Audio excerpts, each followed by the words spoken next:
우리의 그 피부가 그 기온의 1도 뭐 2도를 감각할 수 있다는 것은 참 놀라운 하나님의 그 은혜라고 생각을 합니다. 동물들은 이런 우리처럼 민감하지 못합니다. 그래서 추운 만큼 또 따뜻한 것도 느끼고 또 이 피부를 통해서 그 하나님이 우리 온몸에 감각세포를 얼마나 세밀하게 주셨는가 생각하면은 참 놀라울 뿐이고, 또 이 작은 것 하나에 있어도 하나님이 우리를 지으심이 신묘막측하십니다 하고 이제 찬양을 하게 됩니다. 오늘도 이제 기도에 대한 말씀을 드리겠는데, 제가 그런 얘기를 들었습니다. 이제 감리교회 이제 목사님이신데, 그분이 이제 자기 교회 이제 40이 넘으신 분이 사업을 하시다가 어떻게 감동을 받고 이제 신학교를 가게 되었다.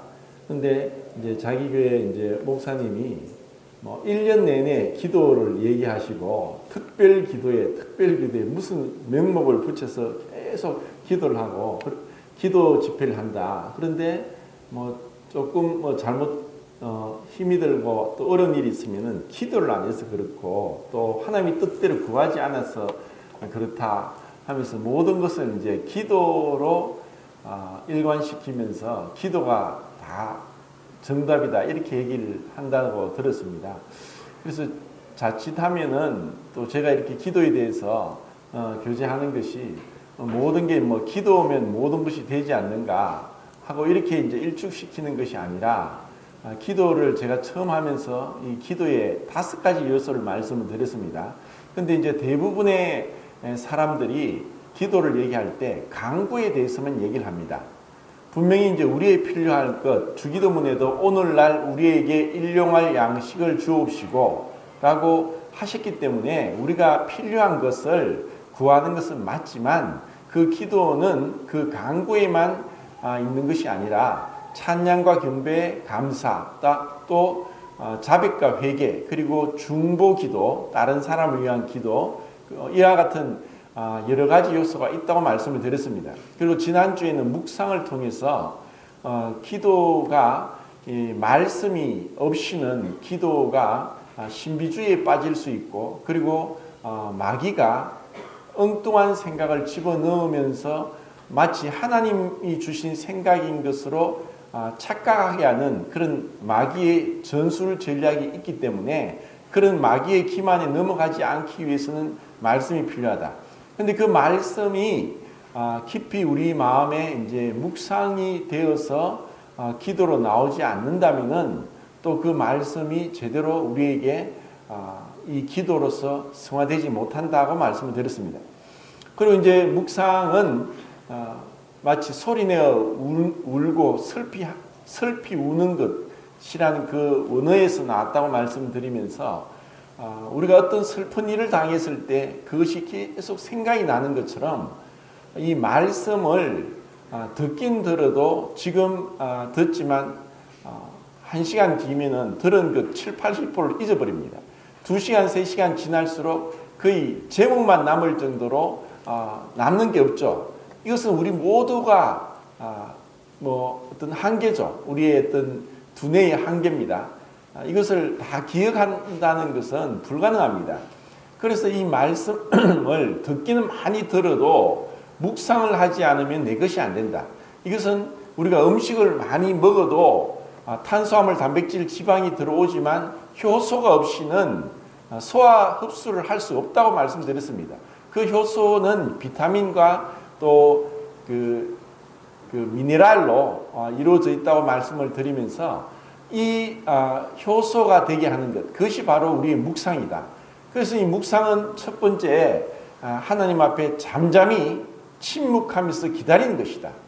흔히 이제 기도를 하면서 막 자기 얘기만 일방적으로 다 해놓고 이제 기도 다 했다고 나가면은 마치 사람과 대화를 한다고 하면서 자기 얘기만 다 하고 상대방 말을 듣지도 않고 돌아서는 것과 같다. 그래서 하나님 앞에 잠잠히 기다리는데 그 말씀을 이제 묵상하면서 그 말씀의 뜻을 생각하면서, 그러면서 그 말씀을 자기 삶에 비추어서 자기 성찰을 하는 것이다. 그래서 우리의 외모를 거울을 통해서 봐야만 우리의 얼굴을 보듯이 하나님 말씀을 통해서 내 영혼, 나의 자아, 나의 내면의 인격을 비추어 보면서 내가 얼마나 변화되었느냐, 또 이런 그 고쳐야 될 그런 나쁜 습관들, 그리고 제약된 생각들, 이러한 것들을 하나님 앞에 하나하나 내려놓고 빛 가운데 나와서 치유함을 받는 것이다.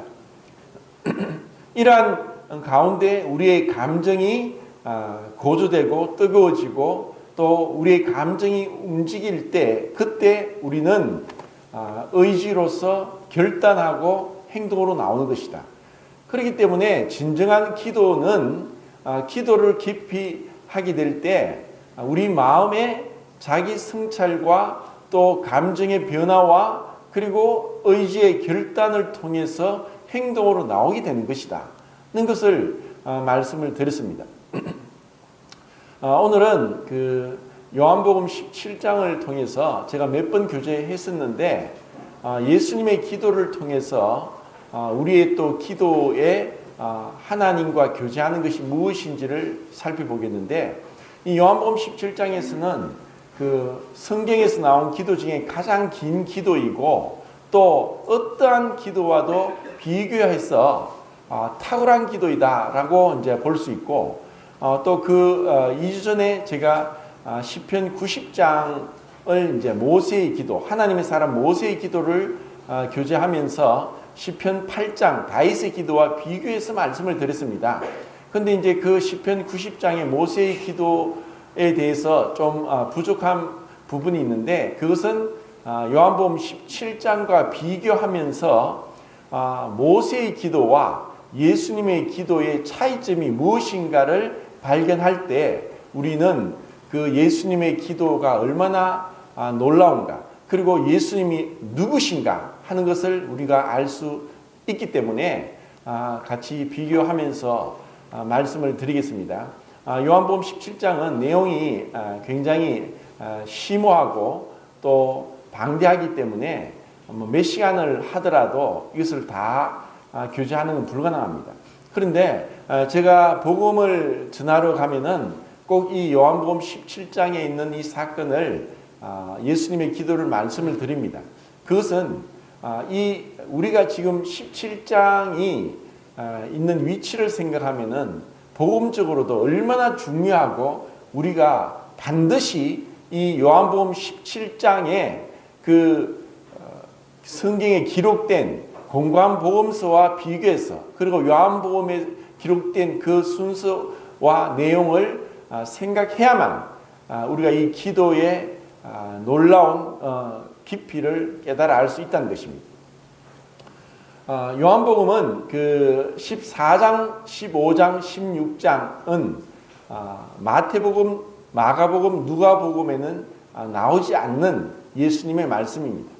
이것을 흔히 예수님의 설교라고 하는데, 이것을 설교라고 말하기보다는 예수님의 담화, 강론이라고 이제 표현을 하기도 합니다. 이것은 마지막 유월절 때, 요한복음 13장에 나오죠. 마지막 유월절 때 그 예수님께서 다락방에서 제자들에게 특별하게 그 말씀, 마지막 예수님이 이제 떠나가실 것에 대해서, 그리고 예수님이 떠나가시면 또 다른 보혜사가 오실 것에 대해서 말씀을 하시는데, 정말 이 14장, 15장, 16장은 놀라운 우리 성도들이 정말 사랑하고 또 묵상하고 기억하고 또 읽어야 될 너무나 아름다운 제자들을 향한 말씀, 우리에게 하신 말씀이라고 생각됩니다. 그런데 갑자기 18장의 순환 잡히시기 전 17장의 이 예수님의 그 기도는 공관복음서에는 기록되지 않았습니다. 공관복음서에는 요한복음 17장의 이 예수님의 기도가 기록된 것이 아니라 겟세마네 동산의 기도가 기록되었습니다. 그 겟세마네 동산에 베드로와 야고보와 요한 3명만 데리고 가셔서 평상시에도 그분은 그 겟세마네에서 기도를 습관적으로 아침 일찍 새벽 미명에 밤이 늦도록 그렇게 기도하셨는데 그 기도에는 3번이나 간절하게 그 모세혈관이 터져서 땀에 피가 묻혀서 떨어지는 고통스러움, 마치 그 포도즙을 짜는 그와 같은 고통 속에서 예수님께서 할 수 있거든 아버지 이 잔이 내게서 옮겨지길 원합니다 하는 그 3번의 기도의 고통스러운 그 주님의 고뇌의 기도를 공관복음서는 기록했지만 요한복음에는 기록하지 않았다는 것입니다. 그러면 왜 요한복음에는 그 겟세마네 기도가 기록되지 않았고 요한복음에 나오는 그 대제사장으로서의 기도가 나오느냐? 이것은 너무나 중요한 것입니다. 이것을 어느 누구도 사실 이것을 비교해서 얘기하는 사람이 없습니다. 근데 제가 성경을 계속 보면서 그리고 구약 성경과 비교해 봤을 때 야 정말 놀랍다. 성령께서 이 성경의 저자이시고 다만 사도 요한을 사용해서 기록자로 사용해서 그분에 맞게 이 요한복음에서 17장의 예수님의 기도를 기록했다. 이것을 생각할 때 너무나 감사가 됩니다. 반드시 요한복음 17장에는 겟세마네 기도가 기록되어서는 안 되고 이 17장에 대제사장의 기도가 기록되어야 된다고 저는 말씀을 드리고 싶습니다. 왜냐하면 요한복음을 기록한 목적은 요한복음에는 족보가 없습니다. 마태복음은 유대인의 왕으로 오신 예수님이기 때문에 아브라함과 다윗의 자손 예수 그리스도의 세계라라고 족보가 이제 예수님께 나갑니다. 그런데 마가복음은 하나님의 종으로서 하나님의 그 보내신 뜻을 이루기 위해서 인자가 온 것은 성경을 받기 위함이 아니라 오히려 자기의 목숨을 많은 사람의 대속물로 주려하기 위해서 오신 그분의 목적을 이루게 오셨기 때문에 하나님의 종으로서 족보를 기록해서는 안 되었기 때문에 족보가 없습니다. 누가복음에는 인자로서 사람의 아들로서 족보가 거꾸로 올라가서 아담에까지 그리고 하나님에까지 올라가기 때문에 사람의 아들로서의 예수님의 족보를 기록했습니다. 근데 요한복음은 1장 1절이 태초에 말씀이 계시니라. 이 말씀이 하나님과 함께 계셨으니 이 말씀이 곧 하나님이시니라 하면서 태초에 아르케라고 시작되는 이 창세기 1장 1절에 베레시트라고 하는 그 태초에 천지를 창조하신 이전에 영원전 이 시간과 물질이 창조되기 전 그리고 영적인 존재인 천사들을 창조하기 이전에 태초에 시작도 끝도 없던 그 영원 그때를 우리에게 보여주면서 모세가 기도한 것처럼 주여 주는 대대의 우리의 거처가 되셨나이다 하면서 그 주님의 그 영원 전부터 계셨던 이러한 주님의 모습을 말씀합니다. 그렇기 때문에 그 17장에서도 창세전에 아버지께서 나와 함께 가졌던 영화 창세전이란 말이 2번에 나옵니다. 이것은 예수님께서 영원전부터 하나님으로 계셨던 분이시기 때문에 인간적인 고뇌의 겟세마네 기도를 요한복음에서는 기록해서는 안 된다는 것이고 다만 예수님의 그 기도는 하나님으로서 완전한 하나님으로서 우리와 중보하는 그 대제사장의 그 직분을 수행하는 그 예수님을 여기서 볼 수 있습니다.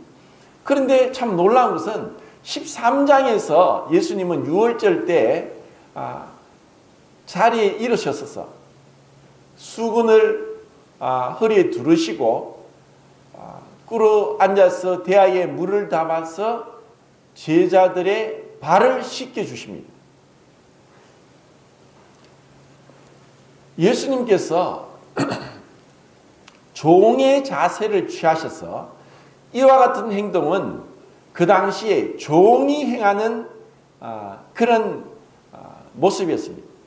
예수님은 하나님이심에도 불구하고 그 스승이시고 하나님이신 그분이 제자들의 발을 씻기기 위해서 수건을 허리에 두르시고 몸을 수그리고 앉아서 그 냄새나는 제자들의 발을 씻겨 주셨다는 것입니다. 그러면서 이제 요한복음 17장 1절에 예수께서 눈을 들어 하늘을 우러러 이르시되 하고 이제 기도를 하십니다. 이것은 제가 시편 147장 3절 4절에서 말씀드린 것처럼 하나님은 그 상심한 자의 마음을 상처를 사매시고 위로하시는 분이시고 3절에 그리고 4절에 그분은 별의 수요를 계수하시는 분이다 라는 그 완전히 상반되는 어떻게 별의 수요를 계수하시는 광대하시고 어마어마하신 하나님께서 한 손으로는 별의 수요를 계수하시고 별을 붙잡고 계시지만 한 손으로는 상심한 자, 연약한 자, 또 고통당한 자를 위로하시고 상처를 사매시는 분이라는 것을 시편 147장에서 얘기하는데 요한복음 13장과 17장이 그와 같습니다. 그분은 눈을 들어서 하나님을 아버지라고 하면서 창세전부터 아버지와 함께 가졌던 영화를 얘기하시는 그 하나님 되신 예수님께서 허리에 수건을 두르시고 제자들의 발을 씻깁니다. 우리가 하나님께 기도하는 것은 이와 같은 그 예수님을 바라보면서 그 예수님 이름으로 하나님 아버지께 나가는 것입니다. 구약 성경에서 하나님은 이스라엘 백성들에게만 하나님이 어떠한 분인지를 계시해 주셨습니다. 하나님의 계시가 없이는 절대로 우리는 하나님을 알 수가 없습니다. 이것은 고린도전서 1장이죠. 세상이 자기 지혜로는 하나님을 알 수 없으므로 전도에 미련한 것으로 자기를 나타내기를 기뻐하셨도다. 우리 인간의 지혜로는, 지식으로는, 학문으로는, 또 연구로는, 과학 문명의 발달로는 결단코 하나님을 알 수 없습니다. 하나님이 자신이 어떠한 분임을 우리에게 가르쳐 주시고 보여주시고 깨닫게 해주시고 믿게 해주시고 그리고 열어주셔야만 우리는 하나님을 믿고 알 수 있는 것이지 우리의 노력은 알 수 없는 것입니다. 이런 하나님이시기에 구약 성경에 모세를 통해서 나를 보고 살 자가 없다. 하나님을 보고 살 자가 없다는 것입니다. 그러면 어떻게 하나님을 보고 만날 수 있는가? 그것을 성막을 통해서 보여주셨습니다.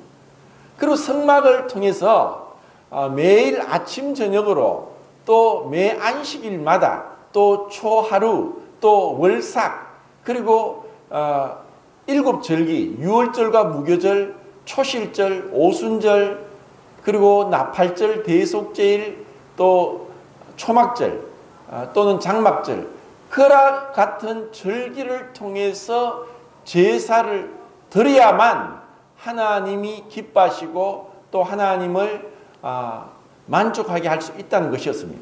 그렇지만 그 일곱 절기 중에서도 오직 한 절기만 하나님이 내가 너와 만나겠다 하는 말씀을 하시고 그 날이 대속제일 7월 10일이었습니다. 그때는 대제사장만 성막 안에 성소와 지성소를 나뉘고 있던 그 휘장을 통과해서 지성소, 거룩한 홀리 오브 홀리 가장 거룩한 장소인 지성소 안에 들어가고 지성소 안에는 속죄소가 있었습니다. 그 속죄소를 다른 말로 시언좌라고 했습니다. 죄를 용서받는 곳이고 그것은 다른 말로 하면 은혜를 베푸는 장소다. 그 속죄소는 속죄소 밖에는 십계명 두 돌판이 있었고 아론의 상난 지팡이가 있었고 만나를 담은 금 항아리가 있었습니다. 그리고 그 뚜껑은 순금으로서 쳐서 만든 뚜껑과 연하여서 함께 붙어있는 두 천사 그룹을 쳐서 날개 길이가 그 지승소를 가득 메우는 5m 되는 그런 천사 그룹의 모양을 순금으로 쳐서 만들었습니다. 그리고 그때 그 속죄소 위 시온자에서 대제사장을 1년에 한 번 7월 10일 날 만났던 것입니다. 내가 그때 너희와 만나겠다 했습니다. 그러면 그때 만날 때 이 속죄일에 대한 말씀은 레위기 16장에 있는데 아론의 아들 나답과 아비후가 하나님이 정하지 않은 다른 불을 가지고 가다가 그 자리에서 불이 나와서 옷은 타지 않고 몸이 타서 죽게 됩니다. 너무나 끔찍한 일을 당한 가운데 하나님이 아론을 불러서 속죄를 받는 그 방법을 레위기 16장이 말씀합니다. 제가 이 대속죄일 날 대제사장이 어떻게 했다는 것을 자세히 말씀을 드렸지만 지금 다시 한번 간략하게 말씀을 드리고 요한복음 17장과 비교해서 말씀드리겠습니다. 대제사장은 제사장이 세마포 옷, 흰옷을 입고 관을 쓰고 있지만 대제사장은 그 위에다가 에봇이라는 대제사장만이 입는 옷을 입었습니다. 그 에봇은 파란색으로 만들어졌고 그리고 그 에봇 위에는 가슴에 판결흉패라 해서 12가지 보석을 새긴 판결흉패와 주머니에 우림과 둠밈을 넣어두고 어깨에는 양쪽에 그 보석에다가 이스라엘 12지파의 이름을 66을 새기고 그렇게 화려하고 영화롭고 아름다운 대제사장의 옷을 입고 있었습니다. 그리고 머리에 관을 썼습니다. 그리고 신발은 없이 맨발이었습니다.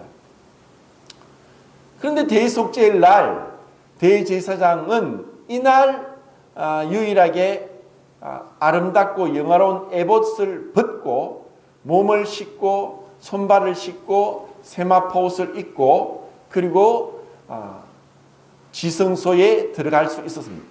지성소에 들어가는 날은 1년에 딱 한 날, 이날 뿐이었습니다. 그리고 지성소에 들어가는 데는 하나님이 정한 방법이 있었는데 그것은 3가지 방법입니다. 첫 번째 방법은 첫 번째는 이제 금향단을 가지고 들어갑니다. 두 번째는 수송아지 피를 가지고 들어갑니다.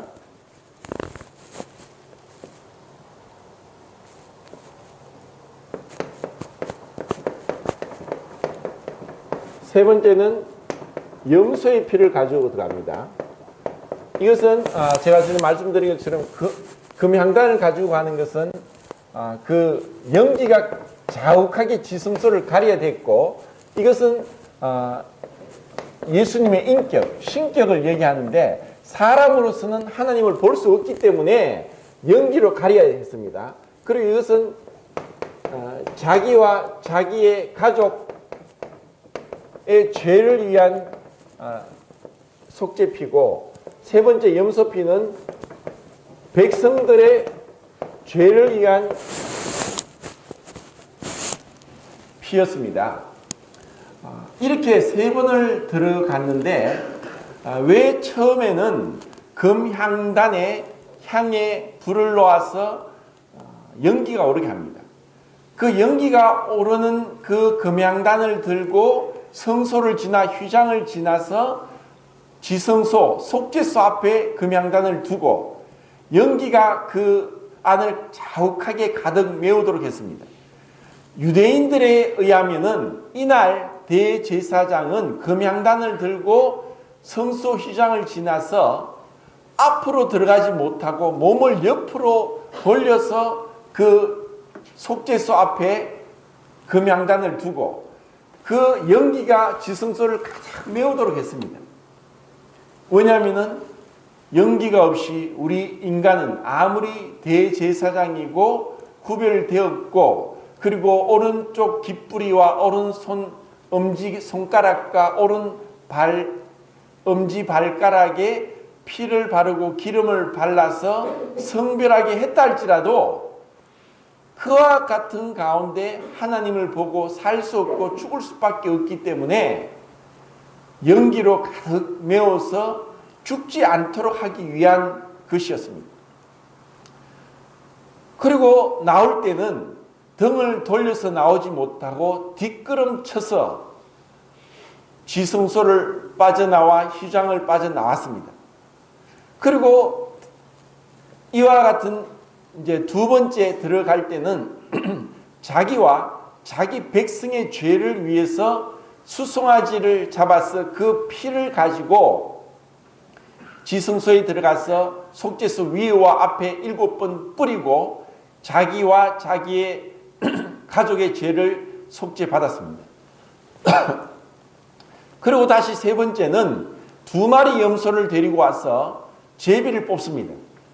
한 마리는 여호와를 위해서, 한 마리는 아사셀을 위해서 뽑고 여호와를 위해서 뽑은 염소를 죽여서 그 피를 가지고 세 번째 지성소 안에 들어가서 피를 위에와 또 속죄소 위에와 앞에 7번 뿌려서 모든 백성들의 죄를 사함받는, 그렇게 함으로 인해서 하나님 앞에 1년간 그들은 유효한 속죄 제사를 드리고 마치게 되는 것입니다.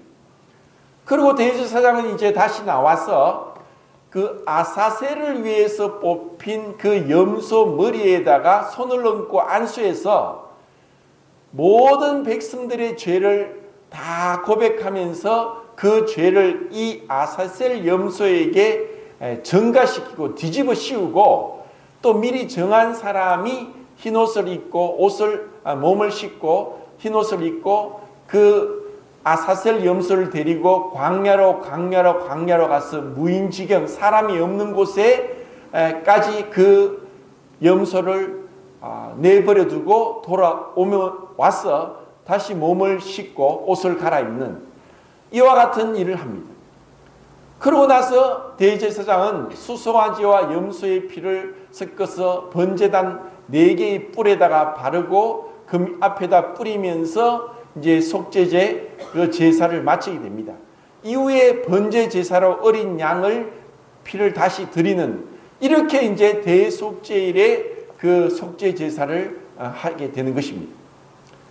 그렇다면 이렇게 하지 않으면은 이와 같은 시간 7월 10일 그리고 정한 사람 대제사장 그리고 정한 방법, 제가 지금 말씀드린 그 방법대로 그렇게 행하지 않으면, 그리고 하나님이 정한 제물의 피, 수송아지와 염소 또 양 이와 같은 피, 금양단의 연기가 아니면은 하나님 앞에 즉각적으로 죽임을 당하는 무섭고 정말 너무나 엄히하신 하나님인 것을 유대인들은 너무나 잘 알았습니다. 그런데 이제 우리는 예수님께서 오셔서 이것을 완전히 이 그림자인 율법 아래 있던 제사를 그 몸으로 친히 자신이 대제사장이 되시고 친히 자기의 몸이 제물이 되시고 친히 자기의 피가 우리의 죄를 용서하는 피가 되어서 예수님이 자기를 완전히 드리셨습니다. 요한복음 17장에서는 성소와 지성소를 나뉘고 있던 휘장이 없습니다.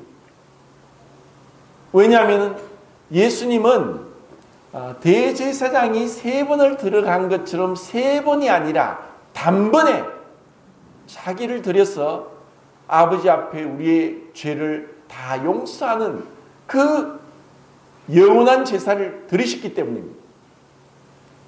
예수님은 완전한 사람이지만 완전한 하나님이기 때문에 금양단의 연기로서 자기를 가릴 필요가 없고 그래서도 안 되는 것입니다.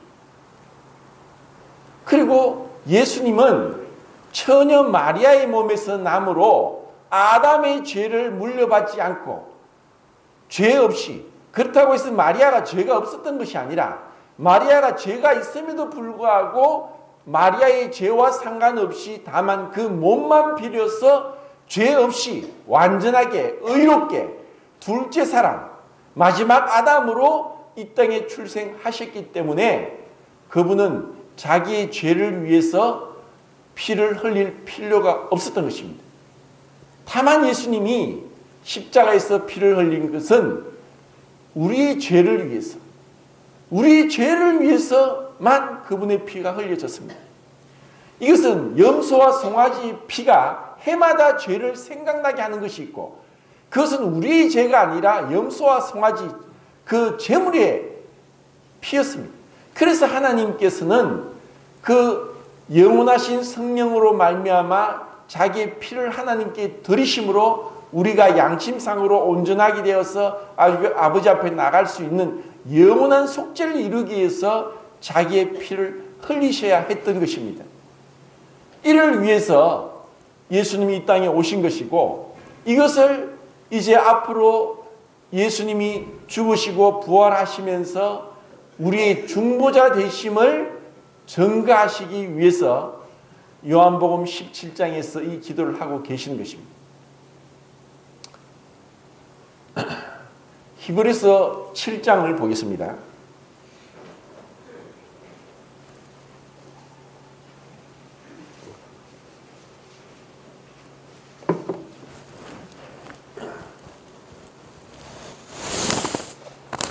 (7장) 23절 24절 같이 읽겠습니다. 시작.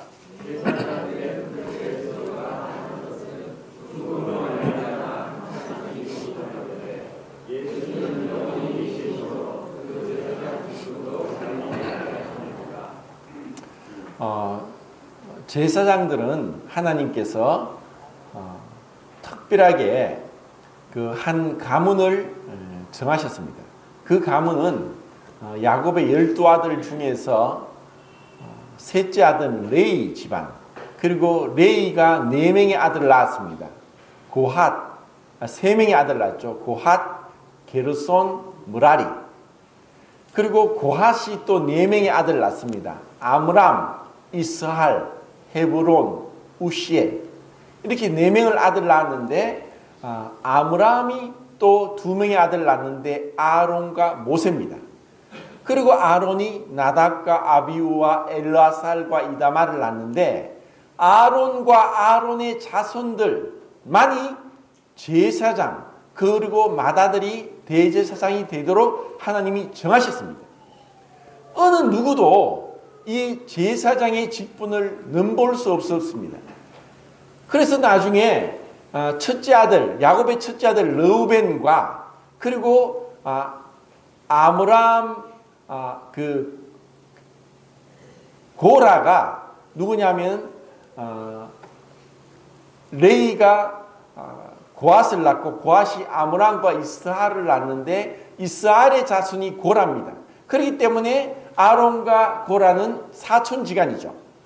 근데 그 고라가 왜 너희만 제사장 하냐? 우리도 레이 자손이고 고앗 자손인데 우리도 제사장 직분을 할 수 있지 않느냐? 그리고 르우벤은 내가 야곱의 첫째 아들인데 나도 할 수 있지 않느냐? 하면서 그 장자의 명분과 제사장 직분을 넘볼 때 하나님은 그들을 심판하시는데 갑자기 땅이 갈라져서 그들만을 삼켜버렸습니다. 그리고 불이 나와서 그들의 고라의 가족들 250명을 불살라 태워 죽였습니다. 이렇게 하나님은 무서운 분이었다는 것을 그들은 알고 있습니다. 아무도 그 아론 자손의 제사장 직분을 넘보지 못하도록 못 박았습니다. 그런데 그들이 제사장이 되었지만 그 나이는 30세에서 50세까지 감당하도록 했습니다. 그리고 그들은 죽기 때문에 또 다른 자손들에서 BC 1400년부터 예수님이 오시기까지 수많은 제사장들이 있었고 한 사람이 아니라 여러 명이 있었습니다. 그런데 예수님은 죽지 않고 영원히 살아계시기 때문에 영원히 우리의 제사장이 되신다. 그것은 하나님과 인간 사이는 도저히 메꿀 수 없는 엄청난 간격, 거리가 있기 때문에 그것을 메꿔야 되는데 그 하나님과 사람 사이를 메꾸는 역할을 제사장이 했습니다. 그래서 라틴어로는 제사장을 폰티펙스라고 해서 다리를 놓는 사람이라고 했습니다. 하나님 앞에 우리가 그냥 못 나가고 그 중보자, 다리를 놓는 제사장이 있어야만 하나님께 나갈 수 있었습니다. 그 일을 예수님께서 영원토록 하시는 것입니다. 왜냐? 우리 같은 피조물, 흙으로 만든 인간은 영이시고 빛이시고 소멸케 하는 불이시고 또 사랑이신 그 하나님 앞에 그냥 나갈 수 없기 때문입니다.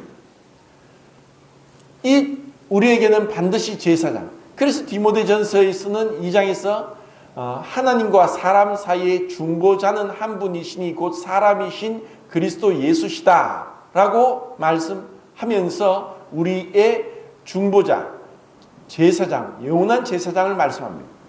자, 25절 읽겠습니다. 25절 시작. 그러므로 자기를 힘입어 하나님께 나아가는 자들을 온전히 구원하실 수 있으니 이는 우리가 하나님과 하셔서 그를 위하여 하시구나. 이제 예수님은 우리를 위해서 항상 살아 계시면서 하나님 아버지의 중보자로서 영원토록 우리를 아버지 앞에 나가게 합니다. 우리가 기도 끝날 때 예수님 이름으로 기도합니다 라고 하는 것은 상투적이고 형식적인 그러한 기도 끝내는 기도가 아니라 예수님 이름으로 나아가는 것만이 하나님께 기도가 응답이 되는 것이라는 의미입니다. 그리고 그분은 항상 살아서 우리에게 간구하신다. 이것을 로마서 8장에서 성부 하나님이 우리를 위한 기도, 그리고 성자 하나님이 우리를 위한 기도, 성령 하나님이 우리를 위한 기도를 살펴봤습니다. 우리는 삼위일체 하나님이 우리를 사랑하시고 위하시고 기도하시고 우리를 지켜 보호하시는 어마어마한 하늘의 권세를 힘입어 살아가는 위대한 하나님의 자녀들입니다. 그리고 예수님은 우리를 위해 항상 살아서 우리를 위해 간구하시는, 이때 17장에서 기도하시고 제자들 앞에서 기도하실 뿐 아니라 내가 비옵는 것은 이 사람들만 위함이 아니요 또 그들의 말로 말미암아 나를 믿는 사람들도 위함이니 라고 예수님이 17장에 말씀하면서 그 당시에 제자들 뿐 아니라 제자들의 말과 전도와 선교를 인해서 2000년 뒤에 이 전도를 통해 예수님을 믿게 된 우리에게까지 이 기도가 전해지고 이 기도를 통해서 아버지 앞에 나가도록 하신 것입니다. 그리고 이제 예수님께서 우리를 위한 그런 중보자로서의 역할을 충분히 감당하신 것을 볼 수 있습니다. 26절 읽겠습니다. 26절 시작.